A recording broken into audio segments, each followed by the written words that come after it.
Assalamualaikum warahmatullahi wabarakatuh. Jadi saya akan menjelaskan mengenai pendekatan normatif. Pada pendekatan ini, hukum ini dapat diartikan sebagai norma tertulis yang dibuat secara resmi dan dari undang-undang oleh pemerintah di suatu masyarakat.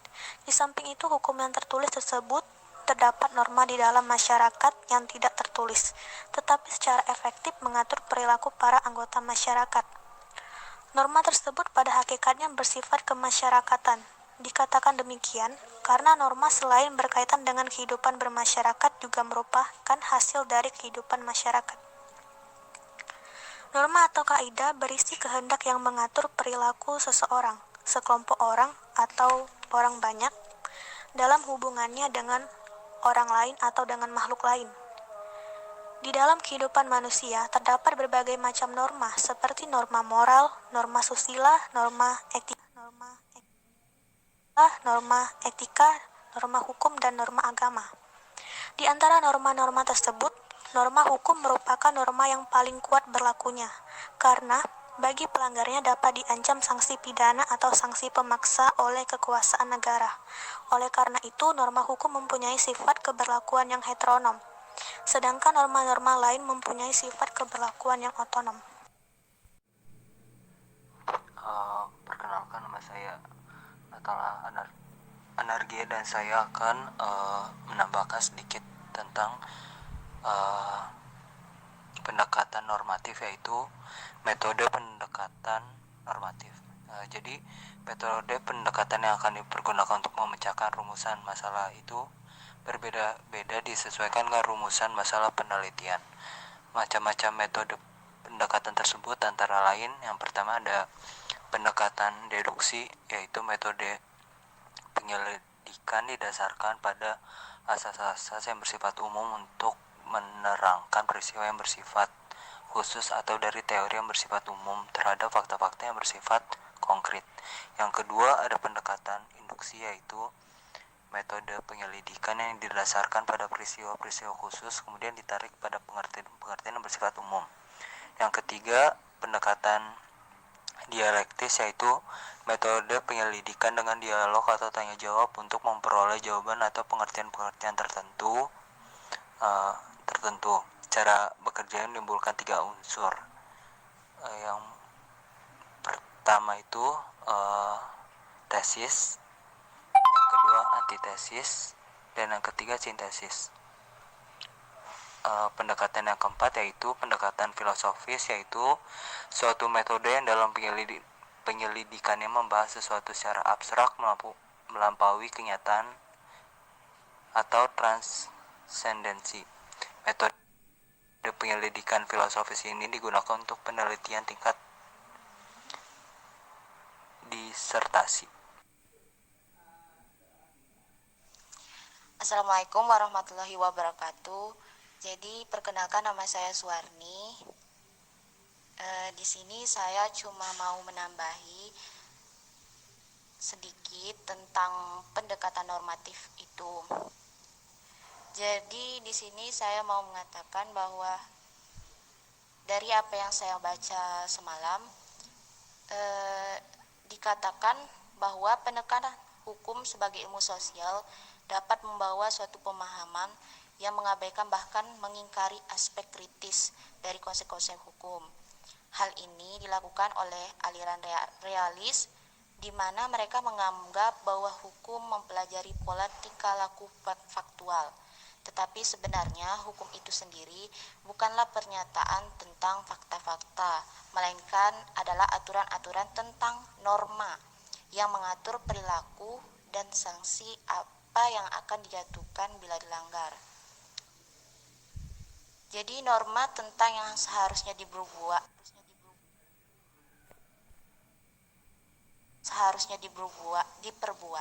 yang disusun dalam peraturan perundang-undangan atau das solen itu disebut auk.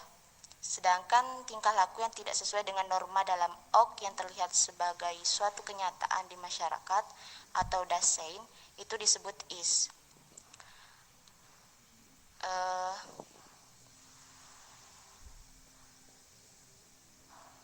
Derajat kesenjangan antara auk dan is tergantung dari derajat kesesuaian antara tingkah laku masyarakat dan apa yang dikehendaki oleh pemerintah norma hukum. Ini berarti ilmu hukum perlu minta bantuan sosiologi hukum untuk menjelaskan faktor-faktor apa yang menyebabkan hukum kerap dilanggar. Dengan demikian, kesenjangan internal antar norma dijelaskan melalui pendekatan normatif yang meneliti hukum dari perspektif internal dengan objek penelitiannya adalah norma hukum. Penelitian hukum itu berfungsi untuk memberikan argumentasi yuridis ketika terjadi kekosongan, kekaburan, dan konflik norma. Penelitian hukum normatif berperan untuk mempertahankan aspek kritis dari keilmuan hukumnya sebagai ilmu normatif yang sui generis.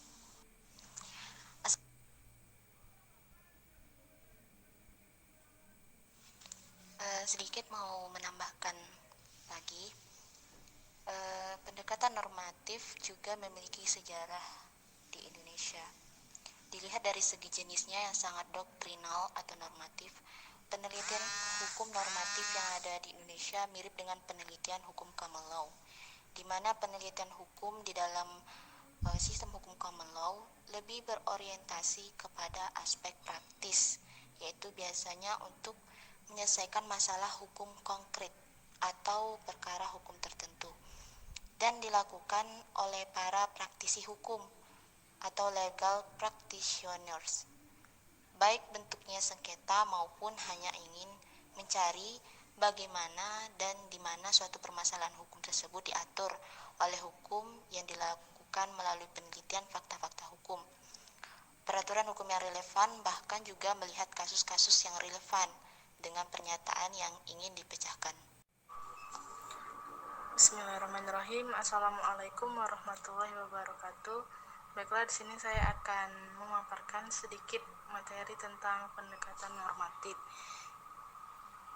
Berdasarkan dengan sumber yang saya baca, normatif itu sesuai dengan istilahnya berasal dari bahasa Inggris, yaitu norm, yang artinya norma, ajaran, acuan, ketentuan tentang masalah yang baik dan buruk, yang boleh dilakukan dan yang tidak boleh dilakukan. Nah, dalam hubungan ini, kata norma erat dengan hubungannya dengan akhlak, yaitu perbuatan yang muncul dengan mudah dari agama, bahkan inti ajaran Al-Quran. Maka norma sering pula diartikan agama, karena agama tersebut berasal dari Allah, dan sesuatu yang berasal dari Allah pasti benar adanya. Maka norma tersebut juga diyakini pasti benar adanya, tidak boleh dilanggar dan wajib dilaksanakan.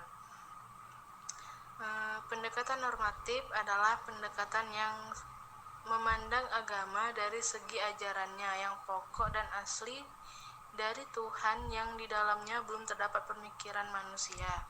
Pendekatan ini bersifat tekstual dan kurang memberi ruang terhadap kontekstualitas pemikiran. Selanjutnya, arti normatif dalam ilmu hukum.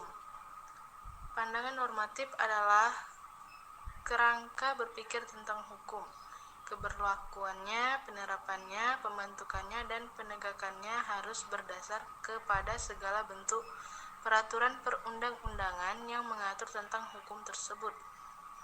Pandangan ini mutlak memberlakukan dogmatika hukum yang bersumber pada hukum positif, sehingga tidak memperhitungkan tentang faktor empiris yang mengukur manfaat keberlakuan hukum dengan melihat kondisi atau fakta di masyarakat, disebut pandangan positivistik.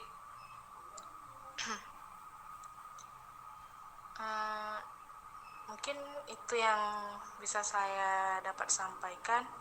Apabila ada salah, saya mohon maaf. Wassalamualaikum warahmatullahi wabarakatuh. Sedikit menambahkan juga, melalui pendapat Saudari Leni tadi, saya mengerti bahwa Saudari Leni itu menyampaikan nilai-nilai norma yang berdasarkan dari norma religi atau agama. Jadi saya setuju saja apabila saudari Leni mengatakan jika norma itu sangat erat dengan yang namanya akhlak atau agama. Saudari Leni juga mengatakan bahwa norma sering juga disamakan dengan agama karena pada dasarnya agama itu mengatur tentang baik dan buruk yang terjadi di kehidupan masyarakat. Nah, tapi apabila ingin dikatakan bahwa secara normatif mungkin bisa untuk norma agama, namun biasanya norma agama itu sudah ada dokumen tertulis sendiri, yaitu Al-Quran sebagai dasar dari hukum yang ada di norma keagamaan. Maka menurut saya normatif atau pendekatan normatif tidak terlalu bagus untuk dilakukan pada norma religi atau agama, begitu. Assalamualaikum warahmatullahi wabarakatuh. Nama saya Muhammad Sariza. Saya akan menambahkan yang tentang pendekatan normatif. Pada pendekatan ini kita memfokuskan kajiannya terhadap bagaimana memandang hukum sebagai suatu sistem yang utuh yang mencakup seperangkat asas hukum, norma-norma hukum, dan aturan-aturan hukum, tertulis maupun tidak tertulis. Yang pada dasarnya harus diketahui bahwa asas hukumlah yang melahirkan norma hukum. Kemudian norma hukum yang akan melahirkan aturan hukum. Dari satu asas hukum tersebut dapat melahirkan lebih dari satu norma hukum, sehingga jumlahnya tidak terhingga. Kemudian dari satu norma hukum dapat melahirkan lebih dari satu aturan hukum, hingga jumlahnya tidak terhingga. Sebagai contoh, dari asas hukum pengakuan terhadap hak milik individu dapat melahirkan norma hukum, antara lain yakni tidak boleh mengambil hak milik orang lain, tidak boleh merusak hak milik orang lain, dan sebagainya. Dari norma hukum tidak boleh mengambil hak milik orang lain muncullah berbagai aturan hukum di dalam perundang-undangan. Contohnya pasal 362 KUHP tentang ancaman pidana bagi pencurian. Yang kedua ada pasal 372 KUHP tentang ancaman pidana bagi penggelapan. Dari pasal-pasal yang ada di dalam UU nomor 31 tahun 99 tentang pemberantasan tindak pidana korupsi dan lain-lain. Tokoh dari pendekatan normatif ini merupakan the founder of legal positivism, John Austin, dan tokoh utama positivisme Hans Kelsen, yang sangat terkenal dengan teori Schiffenbau atau piramid dan teori hukum murni atau Reinrich-Lehre. Pendekatan hukum normatif atau penelitian perpustakaan ini merupakan penelitian yang mengkaji studi di dokumen, yakni menggunakan berbagai data sekunder seperti peraturan perundang-undangan, keputusan pengadilan, teori hukum, dan dapat berupa pendapat para sarjana. Penelitian jenis normatif ini menggunakan analisis kualitatif, yakni dengan menjelaskan data-data yang ada dengan kata-kata atau pernyataan, bukan dengan angka-angka. Menurut Sunaryati Hartono terdapat beberapa manfaat seperti: 1. Mengetahui atau mengenal apa dan bagaimana hukum positif dari suatu masalah tertentu. 2. Dapat menyusun dokumen-dokumen hukum atau pekerjaan penegak dan praktisi hukum. 3. Menulis makalah atau buku hukum. 4. Dapat menjelaskan atau menerangkan kepada orang lain apa dan bagaimana hukum mengenai peristiwa atau masalah tertentu. 5. Melakukan penelitian dasar atau basic research di bidang hukum. Yang keenam, menyusun rancangan peraturan perundang-undangan. 7. Kita bisa menyusun rencana pembangunan hukum. Hal-hal yang dikaji dalam penelitian hukum normatif meliputi beberapa hal seperti asas hukum, sistematika hukum, taraf sinkronisasi hukum, perbandingan hukum, dan sejarah hukum. Dalam penelitian tentunya memerlukan sumber data. Sama halnya dengan penelitian hukum normatif, ini juga mempunyai sumber seperti: 1. Sumber hukum primer merupakan bahan yang sifatnya mengikat masalah-masalah yang akan diteliti. Contohnya adalah UUD 1945, UU Peraturan Pemerintah, Pancasila, jurisprudensi, dan lainnya. Yang kedua ada sumber hukum sekunder, merupakan bahan-bahan data yang memberikan penjelasan tentang bahan hukum data primer. Contohnya adalah RUU, hasil penelitian, karya ilmiah dari para sarjana, dan lain sebagainya. Yang ketiga ada sumber hukum tersier yang merupakan bahan-bahan data yang memberikan informasi tentang hukum primer dan sekunder. Contohnya adalah kamus bahasa hukum, ensiklopedi, majalah, media massa, dan internet.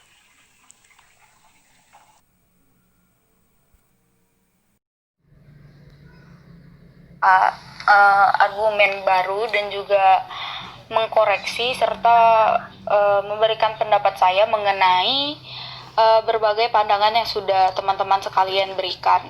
Baik sekali, teman-teman sekalian sudah memberikan berbagai macam pendapat mengenai objek kajian kita yang sedang kita diskusikan, yaitu mengenai norma dan juga pendekatan normatif.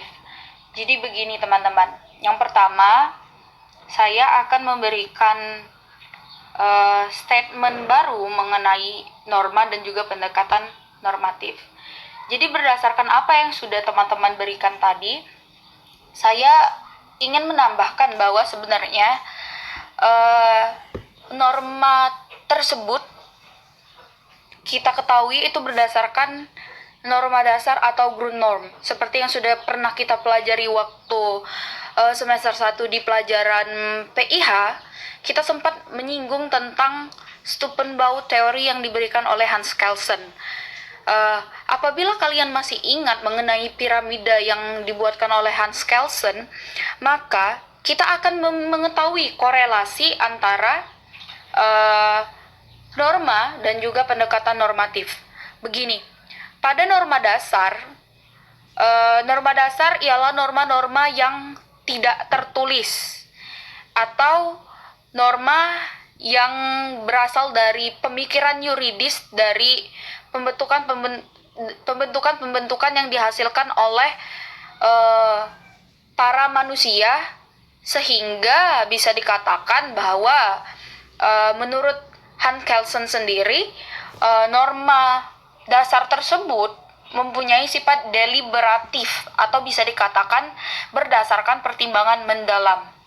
Nah, jadi kita sudah mengetahui apabila norma dasar itu berdasar dari pertimbangan mendalam dari para pencetus terdahulu.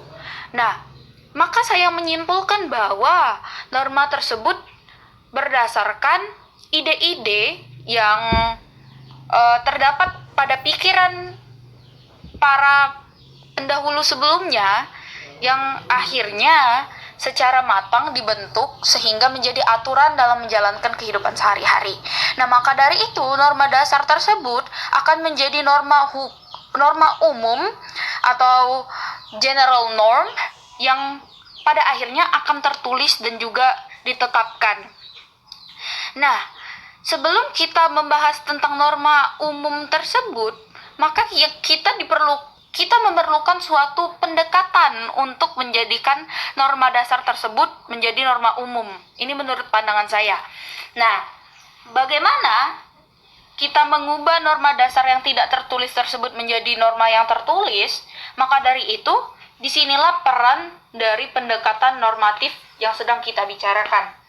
Nah, norma yang awalnya tidak tertulis tersebut dikonkretkan dengan pendekatan normatif yang sudah dijelaskan oleh teman-teman tadi, bahwa pendekatan normatif itu merupakan pendekatan yang bersifat doktrinal, atau bisa dikatakan pendekatan ini dilakukan pada negara-negara common law. Nah, pendekatan normatif yang sudah diberikan pendapatnya oleh saudari Ani tadi, ia mengatakan bahwa pendekatan normatif itu lebih berorientasi pada aspek praktis atau menyelesaikan hukum konkret yang dilakukan oleh praktisi hukum. Nah, saya menyimpulkan bahwa nantinya dari norma umum itu tadi yang sudah dikonkretkan berdasarkan pendekatan normatif, maka kita akan menemukan pula norma konkret yang merupakan pecahan dari norma umum yang sudah kita bicarakan. Nah, pendekatan normatif tersebut juga sempat dibicarakan oleh Hans Kelsen pada bukunya, yaitu The Pure Theory of Law yang ditulis pada tahun 1967. Ia mengatakan bahwa hukum ditaati bukan karena dinilai baik atau adil, tetapi karena hukum itu telah ditulis dan disahkan oleh penguasa. Nah, dari pendapat Hans Kelsen inilah pada akhirnya muncul suatu teori yang disebut dengan teori hukum murni atau hukum positif. Pendapat teman-teman tadi sebelumnya saya sempat mendengar bahwa norma tersebut dibagi menjadi 4 golongan, yaitu norma kesopanan, norma hukum, norma religi, dan norma kesusilaan. Tapi menurut pandangan saya, pendekatan normatif itu hanya bisa dilakukan kepada norma hukum saja. Mengapa demikian? Karena menurut saya, norma kesopanan, norma religi, hukum saja. Mengapa demikian? Karena menurut saya, norma kesopanan, norma religi, dan kesusilaan itu biasanya tidak dicantumkan dalam bentuk tertulis, namun bentuk yang tidak tertulis. Maka dari itu, akan sulit jika kita melakukan pendekatan normatif untuk ketiga norma-norma tersebut. Maka saya menyimpulkan bahwa pendekatan normatif itu akan sangat efektif apabila digunakan pada norma hukum, sehingga akan menghasilkan aturan-aturan tertulis yang bersifat mengikat seperti yang dikatakan oleh saudari Dela tadi. Maka dari itu, nantinya hasil dari pendekatan normatif tersebut akan mengeluarkan aturan yang memiliki sanksi, yaitu sanksi pidana, dan juga keberlakuannya bersifat heteronom. Nah, berdasarkan pendapat saudara Sahreza tadi juga saya memahami jika pendekatan normatif ini akhirnya akan mengeluarkan beberapa acuan serta manfaat yang bisa kita dapatkan. Seperti dari norma dasar tadi yang sudah menjadi norma secara tertulis atau hukum atau aturan, maka kita bisa mengetahui apa dan bagaimana hukum positif tertentu tersebut dijalankan atau terjadi. Kita juga mampu menyusun dokumen-dokumen hukum, dan juga kita dapat menjelaskan apa dan bagaimana hukum dari suatu keadaan atau peristiwa tertentu.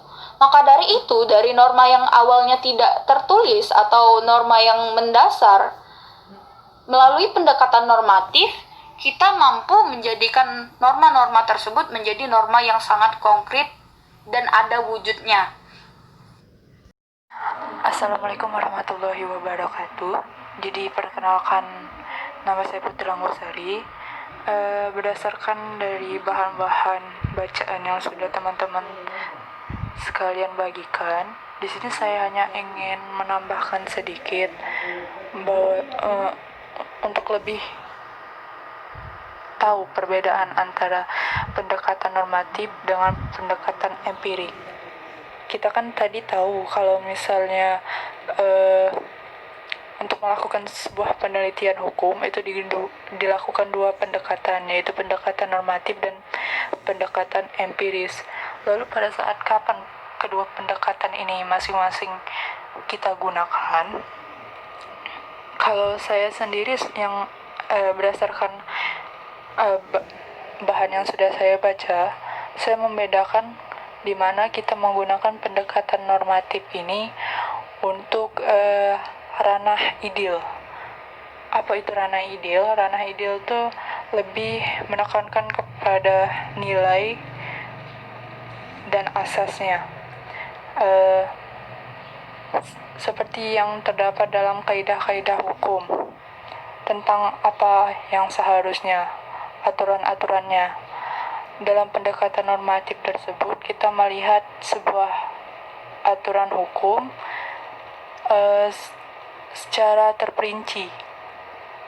Kita mencari seluk-beluknya, mulai dari isi strukturnya, komposisi, filosofi, dan berbagai aspek dalam hukum tersebut. Nah, jikalau pendekatan empirik, di sini kita lebih melihat kepada kenyataan yang ada di lapangannya,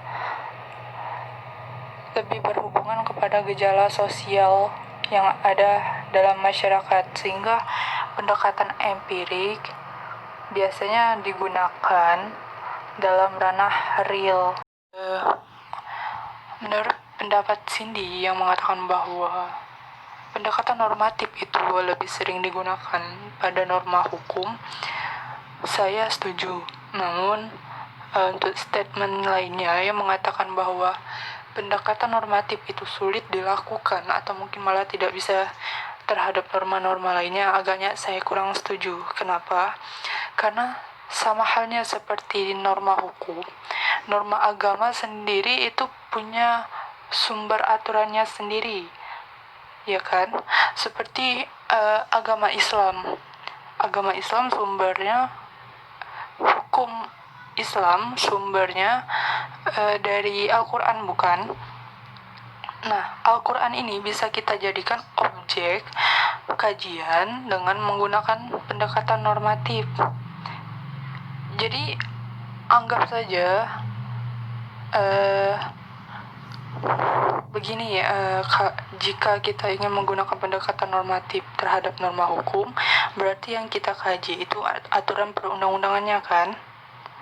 Nah, jika kita ingin mengkaji norma agama dengan menggunakan pendekatan normatif tadi, berarti yang akan kita kaji sumber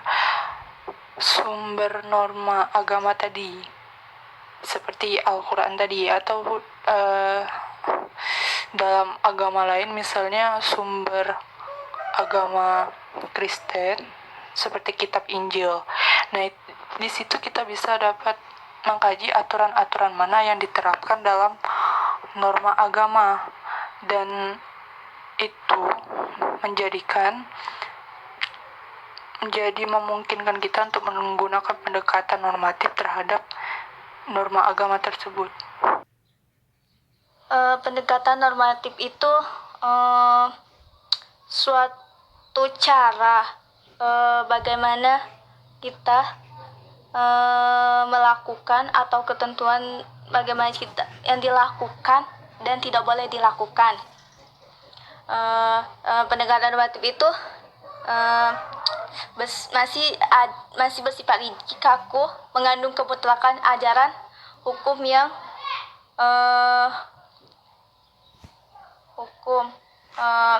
pendekatan normatif itu cakupannya sangat luas, sehingga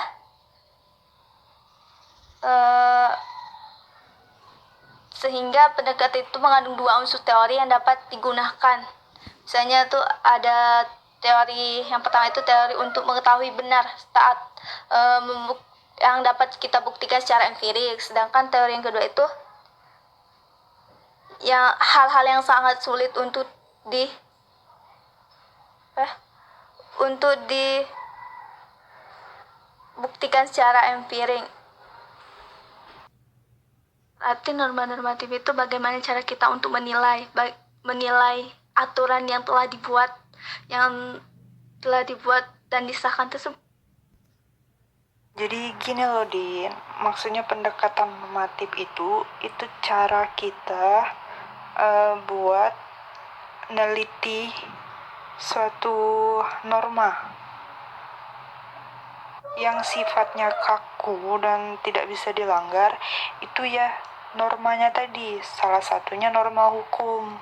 Dibandingkan ketiga norma yang lain, norma hukum yang sifatnya lebih kaku karena berupa hukum tertulis yang disahkan.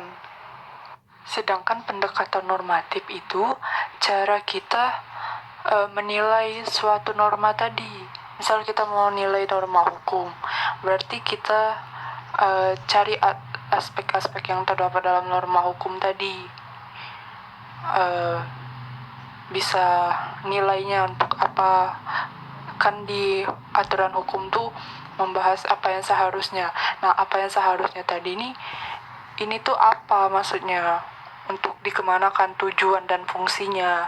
Nah, itu pakai pendekatan normatif. Terima kasih Saudari Adinda atas sanggahannya terhadap argumen saya sebelumnya.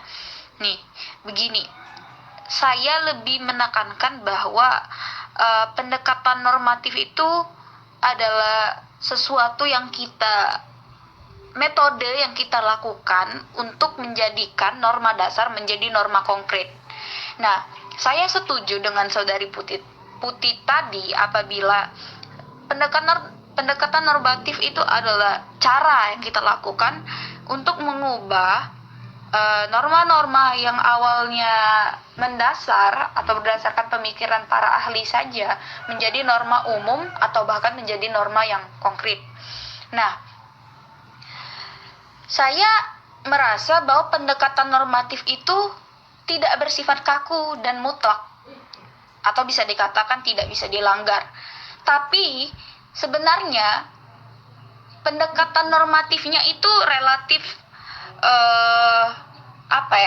pendekatan normatifnya itu tidak tergantung akan aspek-aspek yang kaku dan mutlak tadi. Namun hukumnya nanti wujud dari pendekatan normatif tersebut, hasil dari pendekatan normatif tersebut bisa jadi atau tentu saja bersifat kaku dan mutlak karena biasanya hukum itu bersifat mengikat.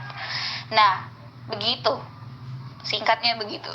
Apabila masih ada sesuatu yang mengganjal, silakan tanyakan lagi atau teman-teman yang lain bisa memberikan pendapat yang lain mengenai pendekatan normatif. Terima kasih. Tuh harus tahu dulu apa itu pengertian norma. Setelah itu baru kita tuh melakukan pendekatan agar bisa norma yang kita tuh bisa jadi norma tertulis. Sedikit ralat ya, Din. Yang caranya tadi tuh bukan normanya, tapi pendekatan normatif. Sedangkan normanya itu aturan yang sehari-hari ini kita terapkan itu. Jadi salah penyebutan nanti salah makna. Oke. Jadi, bagaimana caranya merubah norma yang awalnya berdasarkan pikiran saja itu menjadi jelas dengan menggunakan pendekatan normatif? Oke, jadi bantu ngejawab pertanyaan Dela ya. Gimana cara membuat norma yang belum jelas menjadi jelas? Caranya mudah. Ya dijadikan norma tertulis, dikonkretkan menjadi norma tertulis. Dibuatlah aturan tertulisnya lalu disahkan sehingga bisa diterapkan kepada masyarakatnya. Nah, sedikit menambahkan lagi biar teman-teman sekalian lebih mengerti mengenai korelasi atau hubungan antara norma dan juga pendekatan normatif begini. Misal, suatu pemikiran. Ada suatu pemikiran. Nah, pemikiran tersebut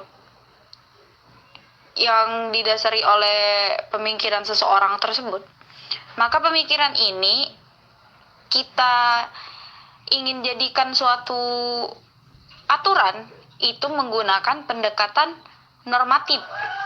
Nah, jadi norma yang awalnya tidak tertulis itu bisa menjadi tertulis berkat apa? Ya berkat pendekatan normatif tadi, begitu.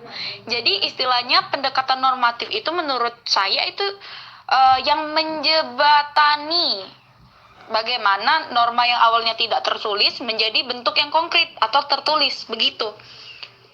Teman-teman yang lain bisa menambahkan mungkin? Oke, jadi di sini saya hanya ingin mengatakan kalau saya menyetujui pendapat kalian masing-masing, terkhusus yang telah dikatakan Saudara Putih bahwa norma hukum itu bersifat kaku karena sifatnya yang tertulis, tidak seperti norma-norma yang lainnya yang sifatnya tidak tertulis.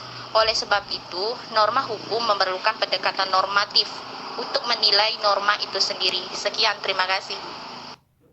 Nah, jadi bisa dikatakan begitu. Jadi menurut saya intinya norma itu adalah suatu pemikiran mendasar yang berdasarkan pertimbangan mendalam atau ide-ide yang sangat matang sehingga untuk menjadikannya suatu norma yang tertulis dan konkret kita membutuhkan pendekatan untuk merubah norma yang awalnya hanya berdasarkan pikiran saja menjadi norma yang jelas begitu aturannya. Nah, ialah tadi dengan menggunakan pendekatan normatif.